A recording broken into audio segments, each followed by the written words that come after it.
Hello everyone. Today we will continue with chapter number 10 development. This is the second video lecture on this chapter. In the previous part we have discussed some of the challenges of development, and in today's lecture we are going to continue from criticism of development model. Fine. So many of the critics have pointed out that this kind of development model which have been adopted by the many countries have proved very costly for the developing countries, right? तो बहुत सारे critic ने ये argue किया है कि जो ये मॉडल ऑफ डेवलपमेंट बहुत सारे डेवलपिंग कंट्री ने अडॉप्ट किया था, which model of development ki increase facility, right, increase infrastructure by taking big loans from the western countries or the richer countries. So that type of model of development putting many countries into long term debt, ये जो model था ना, इसको बहुत सारे developing country ने कर्ज के बोझ के तले दबा दिया है। उस टाइम पर अगर हम इंडिया की बात करें तो भारत ने भी काफ़ी बड़े बड़े लोन्स लिए थे रिचर कंट्री से, जिनकी भरपाई आज तक नहीं हो पाई है। और साउथ अफ्रीका की कंडीशन तो बहुत ही ज़्यादा ख़राब है, and Africa is still suffering from the enormous debt. बहुत ज़्यादा कर्ज उसके ऊपर चढ़ गया है अफ्रीका के ऊपर, पता नहीं अब फ्यूचर में क्या होने वाला है उस कंट्री के साथ। तो बहुत सारी डेवलपिंग कंट्रीज़ को जो ये तरीका था, मॉडल ऑफ डेवलपमेंट था कि इंफ्रास्ट्रक्चर फैसिलिटी को इंक्रीज़ करना by taking loans from the richer countries, तो बड़ी मुसीबत में डाल दिया है बहुत सारी कंट्रीज़ को। और जबकि अगर हम बात करें ग्रोथ लेवल की, पावर्टी की, राइट, डिजीज़ की, तो दे आर स्टिल कॉन्टिन्यूड। उनके अंदर ऐसी कोई खासी कमी नहीं आई है, वो आज भी हैं इन कंट्रीज़ के अंदर, तो आज भी उसको हम जो है वो बदल नहीं पाए हैं। तो इसके काफ़ी सारी भरपाई करनी पड़ी है। तो फर्स्ट क्या है, the social cost of development, मतलब सोसाइटी को इस डेवलपमेंट की कितनी बड़ी कॉस्ट चुकानी पड़ी है। यहाँ पे हम वो बात करेंगे सोशल कॉस्ट ऑफ डेवलपमेंट में। So this model of development has also been high social cost, for a large number of people have been displaced from their homes and the localities due to the construction of big dams and the industrial activities, mining activities or other project। अब जो दूसरे project थे, industrial activities थी, mining थी, या what ever जो भी कुछ था, जो भी ये बड़े बड़े प्रोजेक्ट्स लगाए गए, किसके लिए? डेवलपमेंट के लिए। दिस मॉडल ऑफ डेवलपमेंट, इस मॉडल ऑफ डेवलपमेंट ने क्या किया, it have been displaced many of the localities, many of the people from their homes and from their livelihood as well. उनकी आजीविका से उनको दूर कर दिया, फाइन, उनके घर उनसे छीन लिए इस मॉडल ऑफ डेवलपमेंट ने, और उनको गरीबी के बद से बदतर गर्त के अंदर झोंक दिया। क्योंकि जहाँ पर भी ये प्रोजेक्ट बने, जहाँ पर ये मॉडल्स ऑफ डेवलपमेंट लगाए गए, लाइक कहीं पर कोई डैम्स बनाया जा रहा है, तो किसी डैम के जो कंस्ट्रक्शन अगर होगी तो थोड़ी बहुत जगह तो लगेगी नहीं, बहुत सारी दूर तक, राइट, इसकी जगह को खाली कराना पड़ेगा। या अगर कोई इंडस्ट्री लगाई जा रही है तो काफ़ी एरियाज़ खाली करवाए जा रहे हैं, जिससे वहाँ के जो कॉमन पीपल हैं, the poor people who were living there, अब वो they lost their livelihood as well as their home, अपने घरों से वंचित हो रहे हैं, अपनी आजीविका वो छोड़ रहे हैं। तो एक तरीके से ये डेवलपमेंट किसका है, जब हम अपनी कंट्री के गरीब पीपल को, ट्राइबल सोसाइटीज़ को, ट्राइबल पीपल को, उनके घर, जो उनके घर उनके पास है, वो भी अगर उनसे छीन ली, तो अगर गवर्नमेंट उसके बदले में कुछ कंपनसेशन देती भी है तो उसका कोई ऐसा बड़ा बेनिफिट नहीं होगा। क्यों नहीं होगा? क्योंकि जो भी कंपनसेशन जो गवर्नमेंट दे रही है वो उनको उनकी आजीविका नहीं लौटा सकता, उनकी कम्युनिटी उनको नहीं दे सकता, जिस कल्चर में वो रह रहे थे वो कल्चर उनको वापस नहीं दे सकता। क्योंकि अब ऐसा तो नहीं है, अगर 10 लाख लोग एक जगह से अगर उन्होंने अपने घर को खोया है तो गवर्नमेंट एक प्रॉपर प्लेस पर दोबारा से उनको बसा देगी, ऐसा पॉसिबल नहीं है। कोई कहीं पे जाके बसेगा, कोई कहीं पे जाके बसेगा, जिससे उनको अपनी कम्युनिटी को छोड़ना पड़ता है, अपने कल्चर को छोड़ना पड़ता है। तो बहुत भारी लॉस होता है, एक बहुत बड़ी सोशल कॉस्ट उनको पे करनी पड़ती है। उनके जो ट्रेडिशनल स्किल्स हैं acquired over N extended period में बी लॉस्ट, फाइन। तो इस तरीके से उनका कल्चर चला जाता है, उनकी लाइवलीहुड चली जाती है, उनकी कम्युनिटी लाइफ ख़त्म हो जाती है। So such displacement have led to struggles in many countries, और इस तरह के जो स्ट्रगल हुए हैं बहुत सारी कंट्रीज़ के अंदर, जो हुए हैं, मतलब मूवमेंट भी काफ़ी चलाई है इन सब चीज़ों को लेकर बहुत सारी कंट्रीज़ के अंदर। अब क्या होता है कि जो डिस्प्लेस्ड पीपल होते हैं have not always accepted their fate positively या पैसिवली। ज़रूरी नहीं है कि वो हर कोई लोग ऐसा हो कि पैसिवली चुपचाप ये सुनकर ये सोच कर स्वीकार कर ले कि भाई मेरा तो यही फेट है, मेरा तो यही भाग्य है। ऐसे सब लोग नहीं होते। बहुत सारे लोग क्या करते हैं, इसको प्रोटेस्ट करते हैं, राइट। एंड नर्मदा बचाओ आंदोलन आपने नाम सुना होगा। That is one of the famous आंदोलन, ठीक है। नर्मदा बचाओ आंदोलन जो हुआ था, जो कहाँ पर हुआ था, गुजरात के अंदर सरदार सरोवर डैम जब बन रहा था, तो रिवर नर्मदा के ऊपर सरदार सरोवर डैम बनाने के लिए काफ़ी बड़ी मूवमेंट शुरू की थी वहाँ के कॉमन पीपल ने कि भाई हम यहाँ पे डैम्स नहीं बनने देंगे। Fine, so that was the Narmada बचाओ आंदोलन। अब जो ये मूवमेंट थी, नर्मदा बचाओ जो मूवमेंट थी, जो कहाँ पे बन रही थी, सरदार सरोवर डैम पे बन रही थी, ठीक है। इसके काफ़ी सारे सपोर्टर्स भी थे।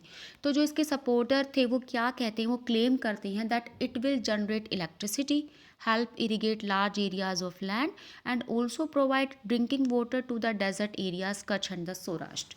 वो ये सब बातें कहते हैं कि ये क्या करेगा, जो कच्छ का एरिया है, रन ऑफ कच्छ का एरिया है, सौराष्ट्र का एरिया है, जहाँ पे पानी की बहुत ज़्यादा कमी है, अगर ये डैम बन जाता है, ओके, तो ये इतनी ज़्यादा फैसिलिटी आपको देगा। यहाँ पे प्रॉपर इलेक्ट्रिसिटी जनरेट होगी, प्रॉपर आपके जो एरियाज़ हैं वहाँ पे इरिगेशन फैसिलिटीज़ आपको प्रोवाइड की जाएंगी और पीने के लिए आपको साफ़ ड्रिंकिंग वाटर मिल जाएगा। वो ऐसा क्लेम करते हैं। बट इसके ओपोनेंट भी थे। ओपोनेंट क्या कहते हैं कि जो डैम है ना, dispute these claims. They claim that almost 1 million people have been displaced, कि आप ये फैसिलिटी तो दे रही हैं लेकिन जिसके साथ साथ जो 1 मिलियन पीपल जो डिस्प्लेस्ड हो रही हैं, जो अपना घर बार छोड़ देंगी, उनका क्या। They have lost their land through submerge. इस तरीके से वो अपनी ज़मीन छोड़ देंगे, अपना जो कंस्ट्रक्शन का काम है वो छोड़ देंगे, and constant consequently lost their livelihood, और साथ के साथ उनकी आजीविका उनसे छिन जाएगी। तो जब उनकी आजीविका उनसे छिन जाएगी, उनके घर उनसे छिन जाएंगे, तो वो इन फैसिलिटी का क्या करेंगे, वो इलेक्ट्रिसिटी का क्या करेंगे, जब उनकी बेसिक एमेनिटीज़ ही कंप्लीट नहीं होंगी, वही पूरी नहीं होंगी। और ज़्यादातर जो थे ना इन लोगों में से, वो ज़्यादातर दलित कम्युनिटीज़ थे, who constitute some of the most under privilege group in the country. जो बहुत ज़्यादा जो है प्रिविलेज सेक्शन है सोसाइटी का, वो सबसे ज़्यादा इसके अंदर था जो इसका शिकार हुआ था। ओके, तो इन दिस वे हम देखते हैं कि कितनी ज़्यादा सोशल कोस्ट जो डेवलपमेंटल प्रोजेक्ट हैं हमारे, जो डेवलपमेंट लाने के लिए किए जाते हैं, इंक्रीज़ इंफ्रास्ट्रक्चर फैसिलिटी, उनकी कॉमन पीपल को कितनी बड़ी सोशल कोस्ट चुकानी पड़ती है। फाइन, अब हम बात करेंगे एनवायरमेंटल कोस्ट की, कि एनवायरमेंटल को इन डेवलपमेंटल प्रोजेक्ट्स के लिए कितना कुछ चुकाना पड़ता है। Okay, so environmental cost of development has indeed caused a high degree of environmental degradation in many countries, and not just the displaced peoples but all of the population is beginning to feel the consequences. सिर्फ एक particular area में ही नहीं, बल्कि एक बहुत बड़ा large section of population जो है, इसकी एनवायरमेंटल जो कोस्ट है वो झेलता है, इसके परिणाम को फील करता है, and feel the consequences of the big project of development. When the tsunami hit the south and the Southeast Asian coast in 2004, देखिए 2004 में जब सुनामी आई थी, तो उस टाइम पर ऐसा ऑब्जर्व किया गया था कि जो डिस्ट्रक्शंस है ना of the mangroves and the building of the commercial enterprises. अब यहाँ पे क्या था कि डिस्ट्रक्शन कर दिया गया था, वहाँ पे काफ़ी सारे मैग्रोव्स फॉरेस्ट थे, उनको हटा दिया गया था, और उनको हटाकर वहाँ पे बड़ी बड़ी बिल्डिंग्स बना दी गई थी एंटरप्राइजेज ने। along with such shoreline was the reason for the greater extent of the damage caused। ऐसा माना गया कि यही कारण है सबसे बड़ा, कि जो बड़े बड़े बिजनेसमैन ने यहाँ पे मैग्रोव्स फॉरेस्ट को हटाकर जो बड़ी बड़ी कंस्ट्रक्शन की है ना, यही उसका रीज़न है। तो नेचर ने हमें बैक दिया है, राइट। अगर हम नेचर के साथ छेड़खानी करेंगे तो नेचर भी तो हमें कुछ बैक रिटर्न गिफ्ट देगा ना। So that was the return gift by the nature. तो अगर ऐसा ना किया होता, राइट, इतने ज़्यादा मैग्रोव फॉरेस्ट को यहाँ से डिस्ट्रॉय ना किया होता, ठीक है आप कमर्शियल कंस्ट्रक्शन कर रहे हो लेकिन इतने बड़े लार्ज स्केल पे इतना डैमेज, फाइन, तो इन सब चीज़ों को उसके लिए रिस्पॉन्सिबल माना गया। और इसके अलावा ग्लोबल वार्मिंग, आपने सुना होगा नाम, ग्लोबल वार्मिंग होती है, right. The ice of the, और ग्लोबल वार्मिंग का मतलब जो नॉर्मल टेम्परेचर होता है ना एटमॉस्फेयर का, वो इंक्रीज़ हो जाता है। जब वो इंक्रीज़ हो जाता है तो काफ़ी सारा डिस्ट्रक्शन होना शुरू हो जाता है, जैसे ओजोन लेयर के अंदर होल्स हो जाते हैं। And the ice of the Arctic and the Antarctic is melting, वो पिघल रही है because of increasing emission of the greenhouse gases into the atmosphere, and this has the potential to cause flood and the actually submerge low lying areas like the Bangladesh and the Maldives। अब यहाँ पे आप समझेंगे कि जो भी हमारी जो ग्लोबल वार्मिंग हो रही है, उस ग्लोबल वार्मिंग की वजह से हमारे नेचर जो है उस वो बिल्कुल मतलब डिसबैलेंस हो रहा है, जिससे काफ़ी फ्लड आ रही हैं, ड्राउट्स आ रही हैं, अर्थक्वेक्स आ रही हैं। और जो हमारी आइस है ना, आर्टिक और अंटार्कटिक जो हमारे कॉन्टिनेंट है, वहाँ पे जो जमी हुई है, राइट, हमारा जो रीजन है आर्टिक एंड अंटार्कटिक, जो हमारा रीजन है, वहाँ पे जो भी हमारी जो आइस जमी हुई है, अब इसकी वजह से ग्लोबल वार्मिंग की वजह से वो जो आइस है वो पिघल रही है, और पिघलने के बाद वो सी में आ रही है, जिससे सी का जो लेवल है वो काफ़ी बढ़ रहा है, वाटर का लेवल। बांग्लादेश में तो काफ़ी ऊपर तक पानी पहुंच चुका है, और जो मालदीव्स है इसको काफ़ी मतलब ऐसे आइलैंड, जो कि आइलैंड कंट्रीज़ हैं, हमारी छोटी मोटी आइलैंड कंट्रीज़ हैं, राइट, आने वाले टाइम में तो वो बिल्कुल ही डूब जाएंगे, क्योंकि सी का जो लेवल है वो इंक्रीज़ हो जाएगा। तो यहाँ पे सबसे ज़्यादा प्रॉब्लम होने वाली है हमारे पुअर पीपल को, क्योंकि उनके पास तो कोई फैसिलिटी नहीं है अपने आप को बचाने के लिए। ओके, तो इस तरीके से बहुत बड़ा एनवायरमेंटल कॉस्ट हमें पे करना पड़ता है। In the long term, the ecological crisis will adversely affect of all us। जैसे कि air pollution is very common problem, right, जो हम देखते हैं। और no discrimination between the rich and poor, ऐसा नहीं है कि एयर पोल्यूशन है तो वो गरीबों के लिए ही है, अमीरों के लिए नहीं है। अमीरों के लिए भी वो सेम विदाउट एनी डिस्क्रिमिनेशन वो इक्वल इम्पैक्ट डालता है, right? But in the short term, indiscriminate use of resources tend to adversely affect the underprivileged and the more sharply। लेकिन जो ये indiscriminate use of resources का यूज़ है ना, यानी कि जो रिच पीपल है वो तो बहुत ज़्यादा यूज़ कर रही हैं और गरीब यूज़ नहीं कर रही, तो आप देख सकते हो कि वो अंडर प्रिविलेज जो सेक्शन है उसको भी उतना ही इफेक्ट डालेगा। उनके पास तो कोई फैसिलिटीज़ भी नहीं होती अपने आप को बचाने के लिए। So loss of forest affect the poor who use forest resources for a variety of subsistence need like the firewood, medicine herbs और food। उन लोगों के लिए बहुत ज़्यादा घातक है कि फॉरेस्ट का यूज़ बिल्कुल बंद कर दो, जिनकी लाइवलीहुड ही फॉरेस्ट पे डिपेंड है, जो फॉरेस्ट से कुछ ना कुछ चीज़ें लेते हैं, like the firewood, medicinal herbs वो लेते हैं, उनका खाना जो है फॉरेस्ट पे डिपेंड करता है। Okay, so drawing up of reverse, river सूख जाएंगी आने वाले टाइम में, सूख रही हैं आज के टाइम पर भी, पॉन्ड्स सूख रही हैं। फॉलिंग ग्राउंड वाटर लेवल, और वो जो ग्राउंड वाटर लेवल है उसका इतना ज़्यादा डिग्रेड हो चुका है, हमारा ग्राउंड वाटर लेवल इतने नीचे जा चुका है कि आने वाले कुछ टाइम पे, अभी भी बहुत सारी ऐसी स्टेट हैं जहाँ पे वाटर की बहुत ज़्यादा कमी हो चुकी है, लेकिन आने वाले टाइम पे और ज़्यादा ये कमी बढ़ने वाली है। और फिर वही सिचुएशन आ जाएगी कि जब पुराने टाइम पर हमारे पास फैसिलिटी नहीं होती थी ना, दूर दूर तक हमें पानी भर के लाना पड़ता था, तो सेम सिचुएशन आने वाली है कि दोबारा से ऐसा हो जाएगा, पानी की कमी हो जाएगी। उस टाइम पे तो हमारे पास फैसिलिटी नहीं थी, लेकिन आज के टाइम पर पानी की कमी हो जाएगी, ग्राउंड वाटर लेवल बहुत ज़्यादा डिग्रेड हो चुका है, जिसकी वजह से हमें बहुत दूर दूर से पानी लाना पड़ेगा, वो भी सिर्फ पीने के यूज़ के लिए, राइट। जो दूसरी फैसिलिटी हैं, जो हम पानी को वेस्ट करते रहते हैं, बहाते रहते हैं, वो नीड हम कैसे पूरी करेंगे अपनी। Okay, so the model of development we are pursuing is heavily dependent on the increasing use of energy. जैसे कि अब यहाँ पे देखते हैं कि जो अमेजन रेन फॉरेस्ट हैं आर बीइंग, उनको क्या कर दिया गया है, अमेजन रेन फॉरेस्ट को deforested in order to provide the increase consumer need. अब रेन फॉरेस्ट को, अमेजन के जो रेन फॉरेस्ट उनको काटा जा रहा है कंज्यूमर की नीड को पूरा करने के लिए, कंज्यूमर्स की नीड को तो अब वर्ल्ड को जाने की ज़रूरत है रिन्यूएबल रिसोर्सेज की तरफ rather than the non renewable. okay, because the most of the energy is generated in the world from the non renewable resources like the coal and the petroleum.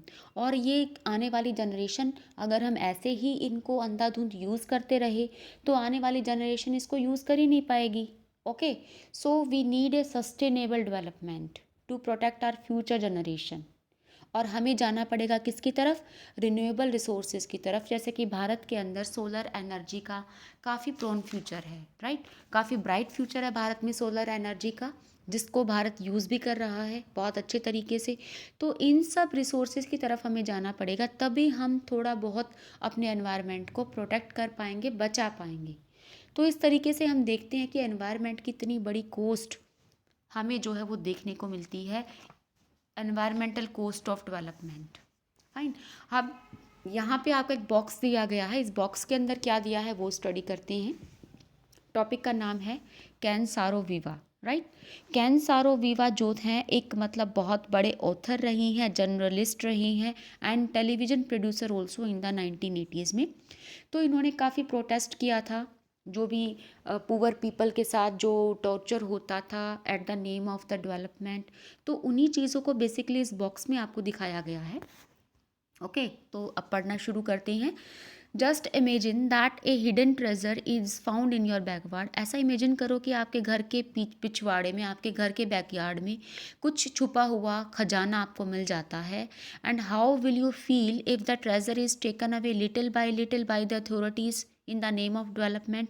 आप कैसा feel करेंगे कि आपके घर में खजाना मिला है और अथॉरिटीज़, जो गवर्नमेंटल अथॉरिटीज़ हैं, जो स्टेट है, वो थोड़ा थोड़ा करके यहाँ से आपके खजाने को ले जा रही है. किसके नाम पे, डेवलपमेंट के नाम पे, कि भाई इस खजाने से हम देश का डेवलपमेंट करेंगे. तो हाउ डू यू फील, आपको कैसा लगेगा.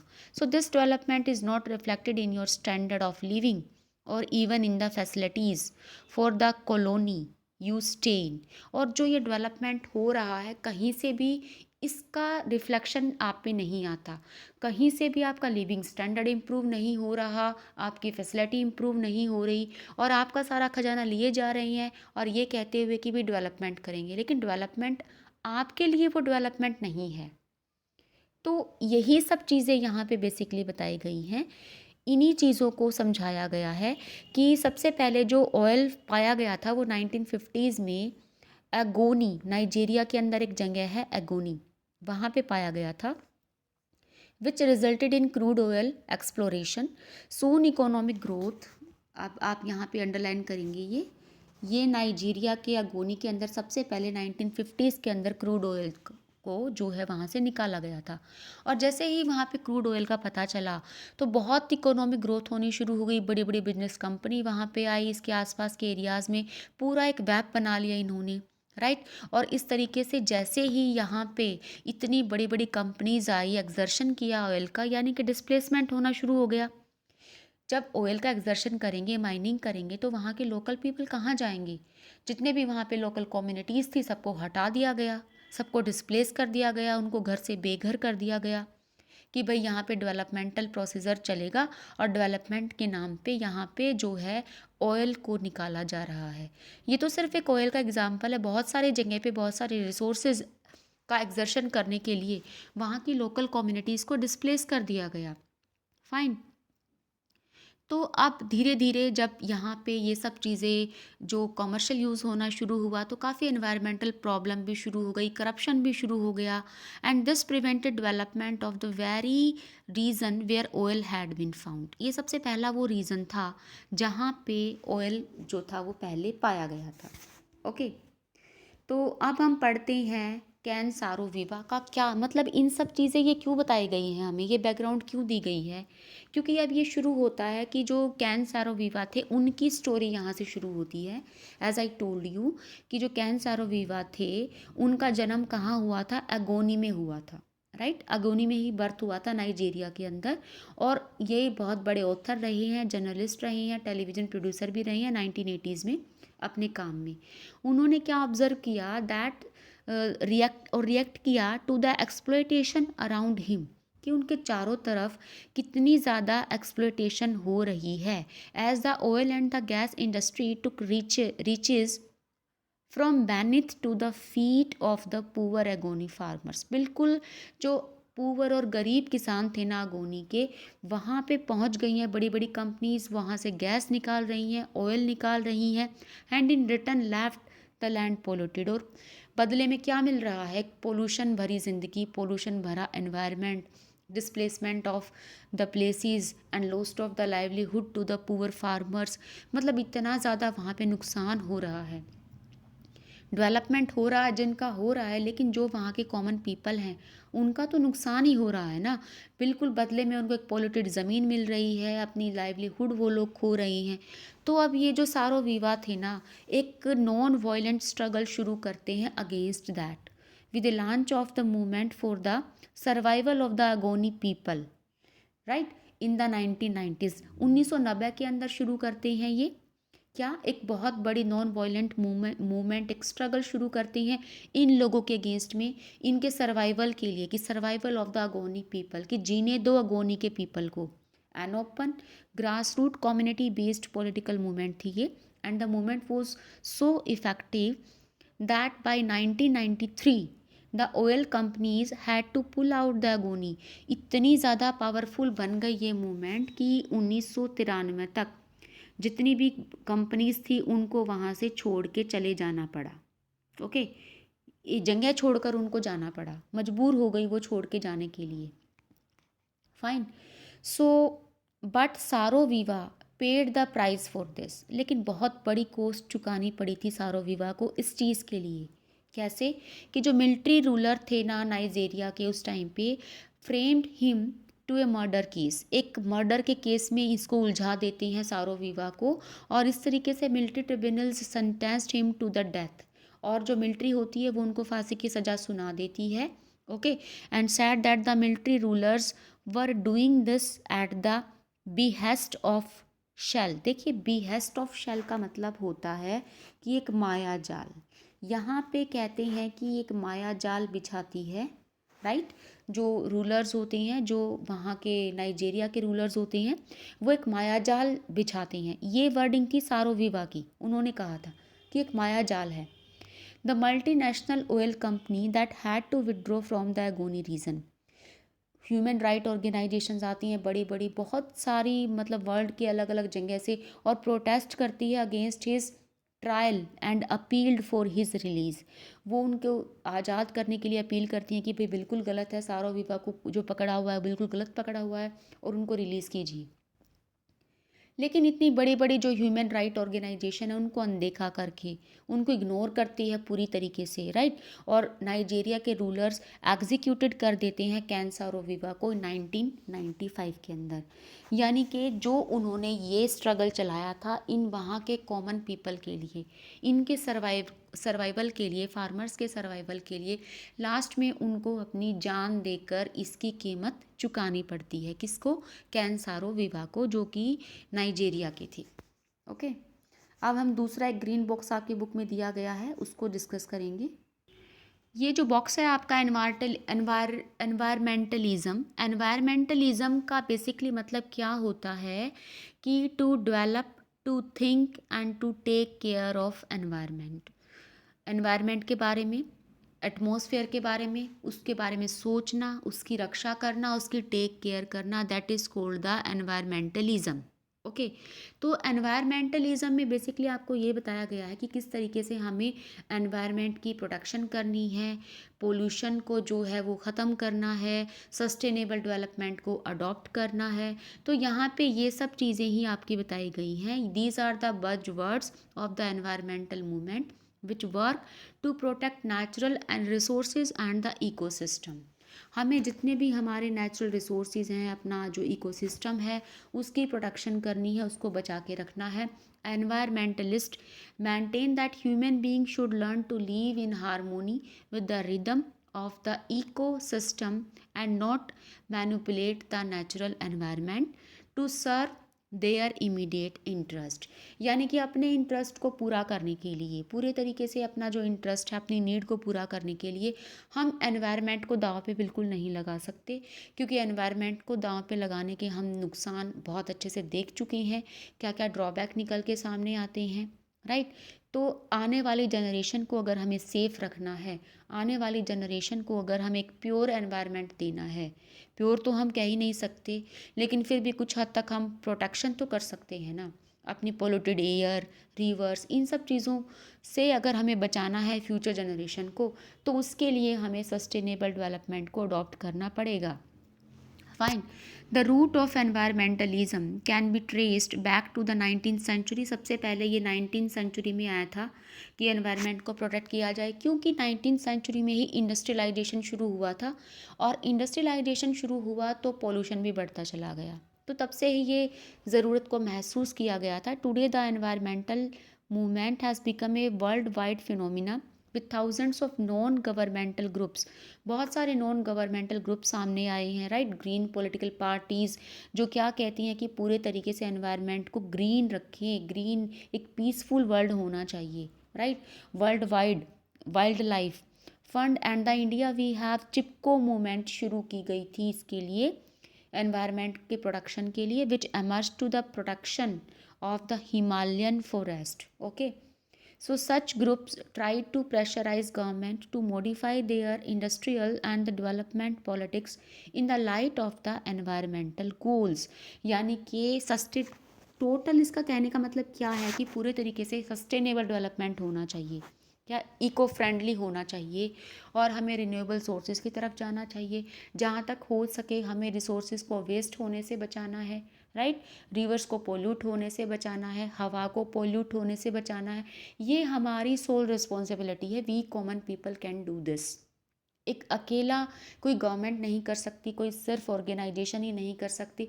जब तक हम सारे मिलकर अपनी इस ड्यूटी को पूरा नहीं करेंगे तब तक इस गोल को अचीव नहीं किया जा सकता। फाइन। तो यही सब चीज़ें इस आपको टॉपिक पे बताई गई हैं। Okay, so come to the next topic. Next topic is assessing development. हम कैसे एसेस करेंगे, राइट। कैसे ये जानेंगे कि how much development is took place, कि कितना डेवलपमेंट हुआ है, कितना नहीं हुआ है। क्योंकि हमने डेवलपमेंटल स्कीम्स तो चला लिए, बड़े बड़े लोन्स तो ले लिए, लेकिन अब इसको एसेस भी तो करना है कि डेवलपमेंट कितना हुआ है, कितना नहीं हुआ है। It could not be, of course, be said that the development has had only negative impact, negative effect। हम सिर्फ यही नहीं कह सकते कि जो डेवलपमेंट है उसके नेगेटिव इफ़ेक्ट ही निकल कर सामने आए हैं, कुछ ना कुछ इसके पॉजिटिव साइड भी हैं। ओके, कुछ ना कुछ हद तक it increasing there rate of economic growth. भाई इतनी इकोनॉमिक ग्रोथ जितनी गरीबी पहले थी उतनी तो नहीं है ना, भी कुछ हद तक तो पॉवर्टी को रिड्यूस किया ही है, इरेडिकेट नहीं किया तो रिड्यूस तो किया ही है ना। But overall inequalities have not been seriously reduce. लेकिन इनइक्वालिटी की बात करें and the poverty continues to be a problem in the developing world. ना तो पॉवर्टी को इरेडिकेट किया जा सका, ना इनइक्वालिटीज़ को। इनइक्वालिटीज़ भी वैसी की वैसी हैं, और पॉवर्टी कम ज़रूर हुई है लेकिन उसको इरेडिकेट नहीं कर पाई developing country.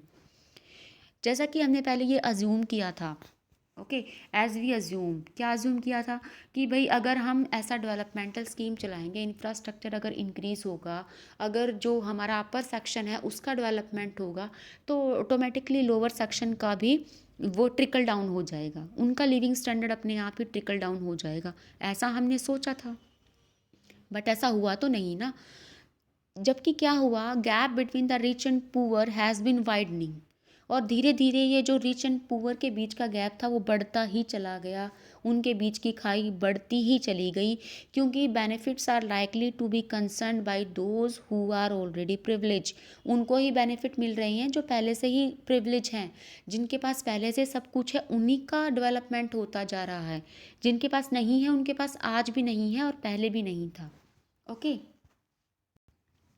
so it is now increasingly being recognized that there is a need to adopt a broader notion of development। अब ज़रूरत है कि डेवलपमेंट के एक ब्रॉडर नोशन को अडॉप्ट किया जाए। ओके, सो ब्रॉडर नोशन क्या होगा कि development is now being viewed in broader terms as a process which should improve the quality of life of the people.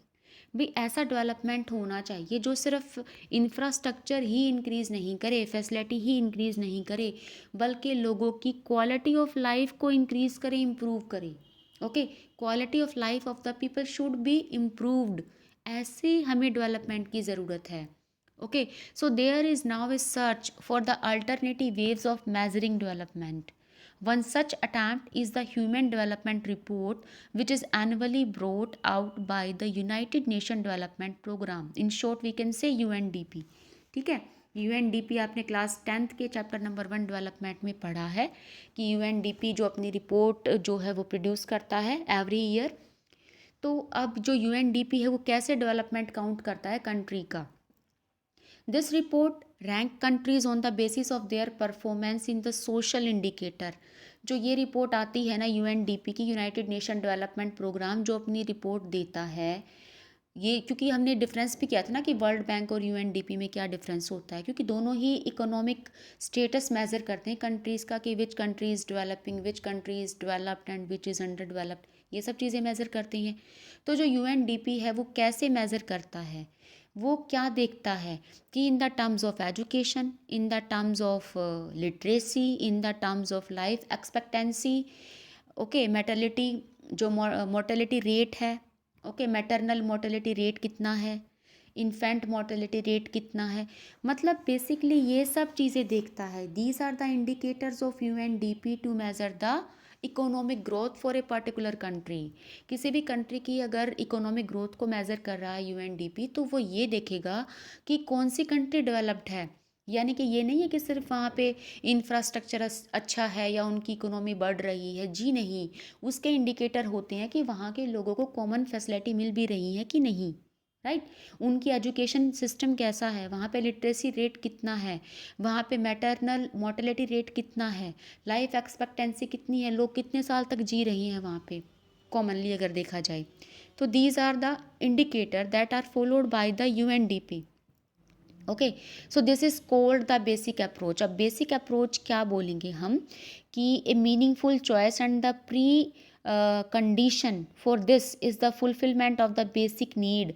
Basic need पूरी होनी चाहिए, like the food, education, health, shelter, ये सब वहाँ के लोगों को मिल रही हैं कि नहीं मिल रही। पॉपुलर स्लोगन भी आए हैं इसको लेकर, लाइक रोटी कपड़ा और मकान, इस पे मूवी भी बनी हुई है द सेम टॉपिक पे, गरीबी हटाओ, ओके, बिजली सड़क पानी, ये सब बेसिक स्लोगन रहे हैं to convey the sentiments that without the fulfilment of the basic need it is impossible for an individual to live a dignified life and pursue her desire. ये अगर बेसिक चीज़ें नहीं हैं किसी के पास भी, राइट, ये बेसिक चीज़ें नहीं हैं, तो इन बेसिक चीज़ों के बिना हम अपनी लाइफ को एक अच्छे तरीके से नहीं जी सकते। We can not live a dignified life, not any individual, और pursue her desires. Okay, so if people die of starvation, अगर लोग भूख से मरते हैं, ओके, या सर्दी से मर जाते हैं, आज भी हमें सुनने को मिलता है कि ठंड में इतने लोग मर गए, भूख से इतने लोग मर गए, तो कहाँ का डेवलपमेंट है ये। ओके, लैक ऑफ फूड से मरते हैं, लैक ऑफ शेल्टर से मरते हैं, and if children are working instead of going to school they are involving in the any physical work. Okay, so this is indicative of a state of under development. ये indicator है कि एक particular country आज भी under developed country है, not the developing. चाहे वो कितना ही डेवलपिंग कंट्री करती रहे अपने आप को, कितना ही इंफ्रास्ट्रक्चर इंक्रीज करती रहे, लेकिन अगर अपने कॉमन पीपल को बेसिक फैसिलिटीज़ भी अगर प्रोवाइड नहीं करा पा रही कोई कंट्री, तो वो that is not a developing और the developed country. Fine, so that's all for today's lecture. Rest part of this chapter we will continue in the next video lecture. Thank you, have a nice day.